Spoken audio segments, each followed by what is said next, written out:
Hello, this is Sandeep explaining the digital electronics question papers solutions. I am giving sample answers to the question paper appearing in Rajasthan Technical University April 2022 exams in many different branches. The question is of just 2 marks and has to be answered in 25 words. And the question we are discussing is, what is edge triggered flip-flop?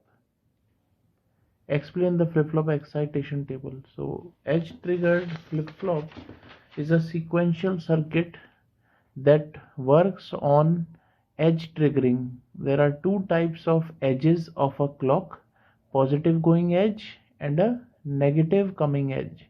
So during this edge timings, if the flip-flop generates an output, then it is called edge triggered flip-flop. So there are two type of edges, positive and negative. In contrast, there is level triggering, in which the level duration of the level affects the change. So we can explain the edge triggering concept like this.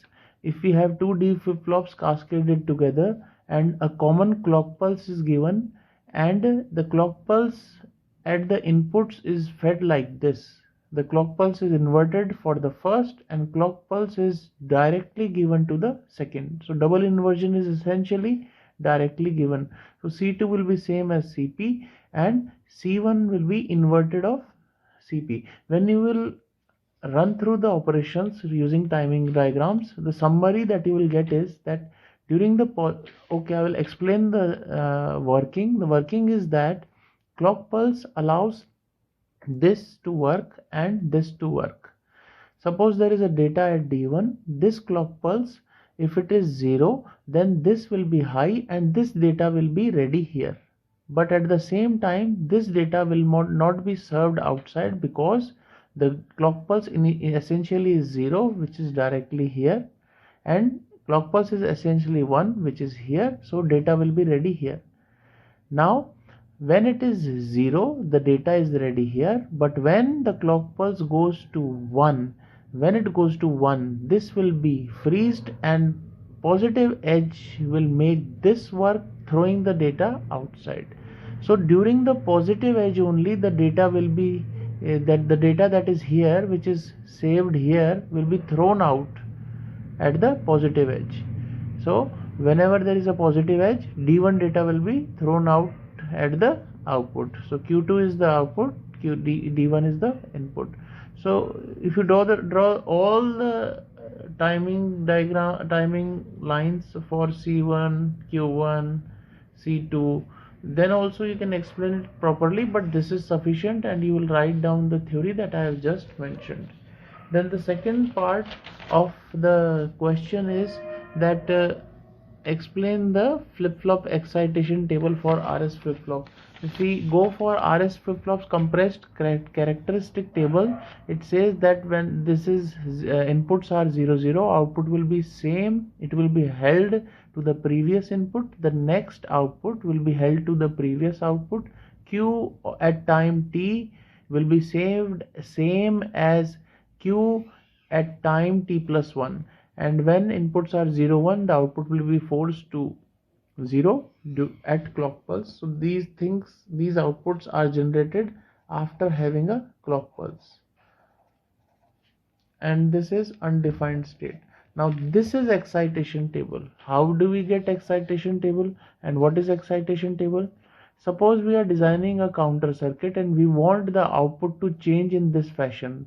It is currently the output is 0, it should go to 0, or the current output is 0, we want it to switch to 1, or we may need that current output is 1 and we want to change it to 0, and then the last way that we can do is 1 can be changed to or can be made to remain 1. So these are all the combinations of output changes or output happenings that we want in a RS flip-flop. Now we need to decide what should be the input to do this. From this to this, what do we need at the input?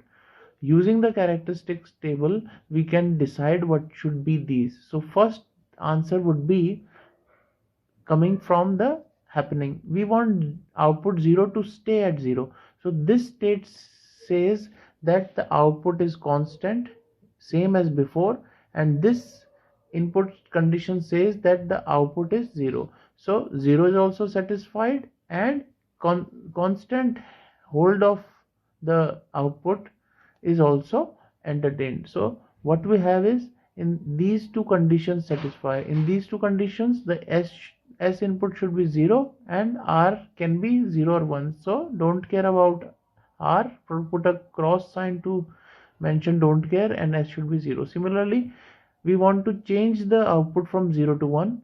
Output is 1, which is this one, and the output is changed from 0 to 1. So change is only here.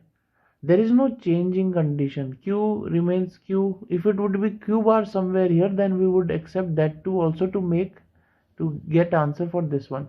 But it is just getting a 1, and it is flipping. Flipping condition is not there. We have a 1 here, which is the next state.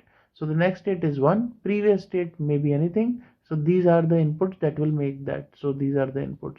Now 1 to 0, again 0 is made like this.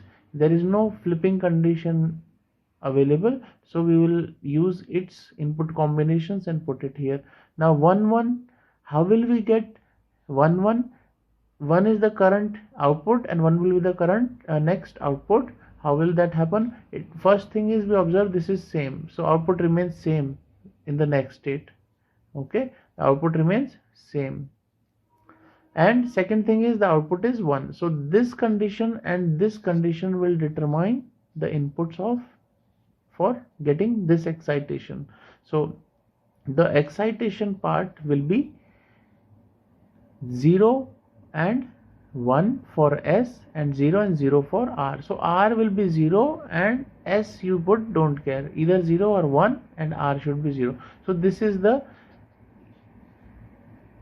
excitation table. So this is enough to answer or produce 25 words to answer this question number 7. So both parts are done.